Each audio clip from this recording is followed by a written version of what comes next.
my journey started, probably when I was 21. I saw myself in a picture with my ex-boyfriend at the time, and I never realized how big I got. I was extremely overweight, extremely. I mean, I'd go to the doctor, get some checkups. Doctor would tell me that I was, overweight, but I didn't feel overweight. So instantly, I feel for me, that was my turnaround. I feel like I had to do something. I didn't want to look like that anymore. And it just made me very self-conscious, so I was more aware of it. And I was determined. I don't even know how to explain what went over me when I got instilled in me that I wanted to change.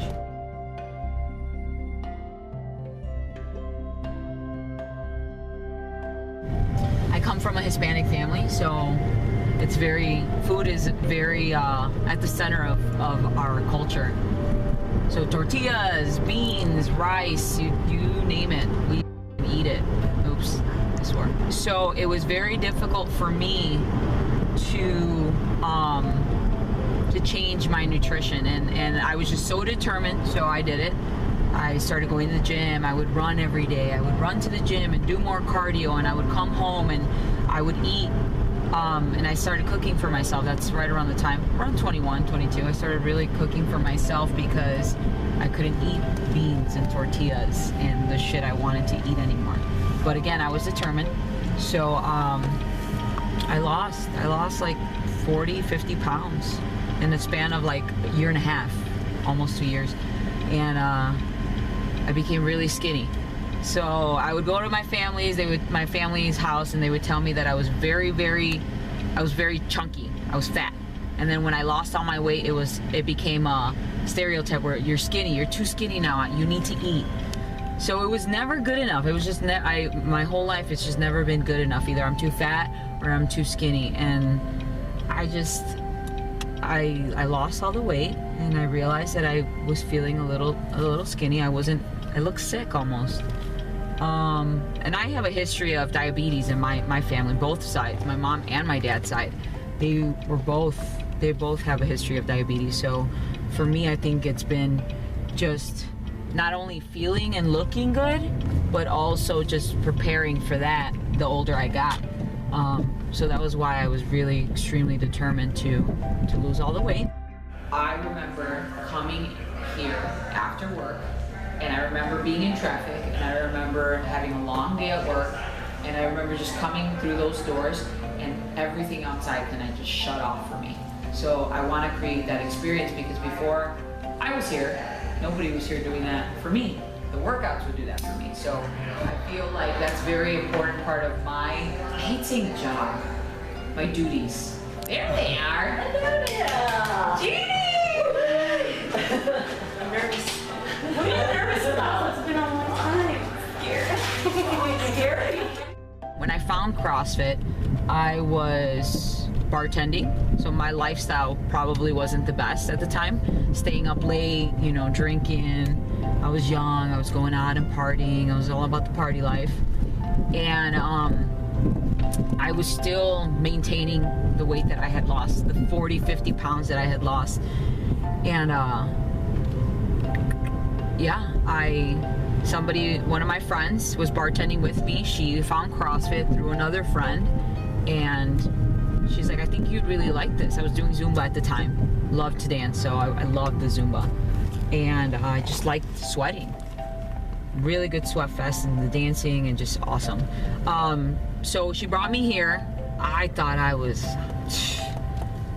had been athletic my whole life. I've got this. And I remember meeting Angelo, and he said, well, what do you do? I said, I'm an athlete. I've been an athlete my whole life. And he kind of just chuckled, because he knew I was about to get my butt handed to me. And I did. And I loved it. I loved the feeling afterwards. I hated to love it, but I loved to hate it. And it took me a while to get committed, but I finally did. In the first year that I truly got committed to CrossFit and O'Hare CrossFit, it's the only gym that I've ever been a part of as far as CrossFit goes. I wanted more. I wanted to get better. I wanted to see more results. I just wanted more. And I had a meeting with Angelo. I remember bringing him coffee. I wanted to talk to him about becoming part of the competition group, which is more of an, I don't want to say elite, it's kind of silly, the word elite. More commitment. You're putting in more time. You're working on specific things, Olympic lifting, gymnastics, and I wanted to do that. I didn't feel that I was at the level that I should have been at to be a part of that group, but I wanted to get there, so I was willing to put in the work. And I talked to Angelo, and we discussed it, and ever since then, I've been part of the competition group, just putting in, 2 to 3 hours of mobility and activation, lifting and conditioning, and for the past 2.5, almost, 3 years, 2.5 years that I've been doing that. Ladies and gentlemen, the number one, self-voted, might I add, draft pick out of the June Foundations course. Yeah. Say hi to everybody.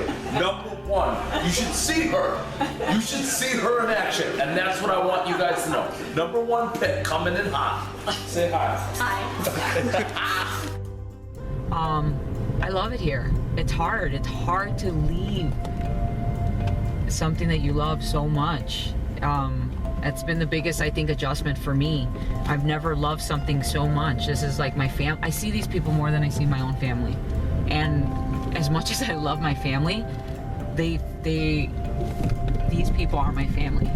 So my role at the gym, I'm Mama Bear. And I've had a bunch of people say, kind of give me that title. I'm Mama Bear of the gym. I'm the first person they see. So it is my job. It is my job to make them feel comfortable, and it is my job to make them forget if they've had a bad day, if they've had a rough day, if they've sat in traffic for 45 minutes to get here to get a good workout on. It's my job to make them feel like they're going to have the best time of their life because they just walked into the gym. And this. So use that first and this second, yes? So this starts the party and then this joins the party. This doesn't dominate the party. And when I see this shoulder up in this position, especially some of you may not realize that your left arm may do it more than your right arm or vice versa. I don't want to say left or right because I saw the warm up. You guys don't know which one I'm talking about.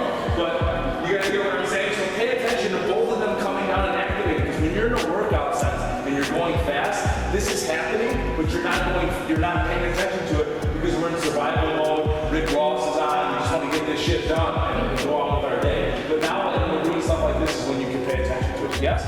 1, 3, 2, 1, and go.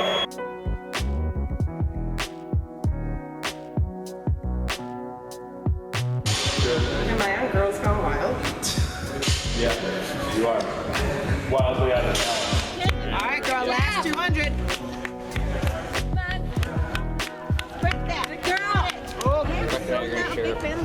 I hate when you order pizza. Zach got me freaking ice cream today that I already ate half the pint. You're getting pizza. That's what he bought me. The cake batter. It tastes like frosting. And it's only like 280 calories. I know. Have you ever had me? That's it? For the whole pint? I haven't. He got me. Got a girl all the way up. Woo! Good job. Good job. And the hair still looks good. Yes. Woo! Good girl. I'll sit in that puddle. Puke. Yeah, puke.